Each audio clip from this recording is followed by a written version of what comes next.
Mga paalala po, una ay ang ating kumpisalang bayan sa darating na Martes, March 5. Simula po ng alas 4 po ng hapon. Kaya po yung misa natin sa Martes at Miyerkules ilalagay muna natin sa umaga. Kasi in-schedule ng kumpisalang bayan ng Italiano. So 4 o'clock po ang simula. Marami yung pari na magpapakumpisal.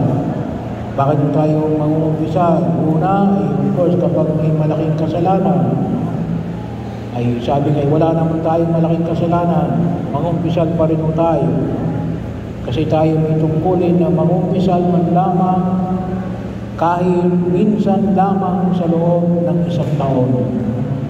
Ay wala naman akong malaking kasalanan, mangumpisal pa rin tayo. Kahit maliit lang na kasalanan, mangumpisal pa rin tayo. At isa pa ang dahilan para tayo ay mangumpisal, kasi tayo ay mahilig mag-pilgrimage kapag panahon ng Kwaresma. Hindi ho kayo makatanggap ng indulhensya plenary indulgence kapag wala ho kayong kumpisal. So, kaya napakahalaga po yung kumpisal. Kahit na ilang libong simbahan ang puntahan ninyo, pero hindi kayo nakakumpisal, wala kayong matatanggap na indulhensya plenaria.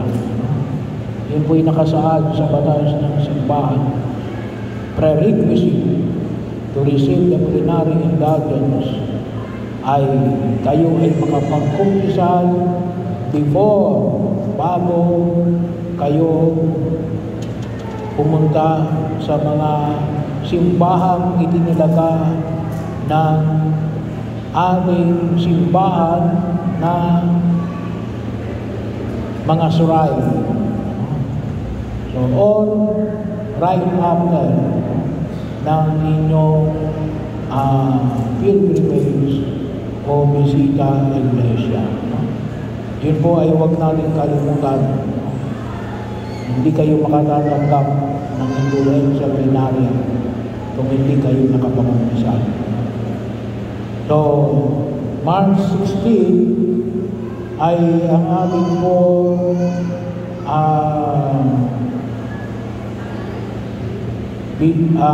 po Parish Recollection. Lahat ay inaanyahan para po sa Parish Recollection. Makapagnilay tayo ng ating pananampalataya habang naglalakbay tayo sa panahon na ito ng muling pagkabuhay ng ating Panginoon Jesucristo. Sa ganap po ng ika-1 at kalahati ng hapon, araw po yung Sabado. Yun po yung sponsor ng LCM. So kaya po pakinabangan natin yung ating po Lenten recollection, Parish Lenten recollection. So yun po ang maging bahagi ng pagkilos. Sa ating pong balikan loob, Barangay Galalan ay 350 pesos. So, simula na rin ang ating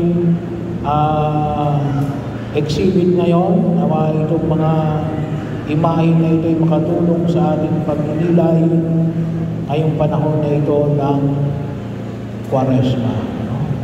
So, yan ay tulong na tayo ay makapagninilay. Makita natin yung ating pakikisa kay Jesus. Lalong-lalo na sa panalangin, pag-aayuno, at kawang-gawa.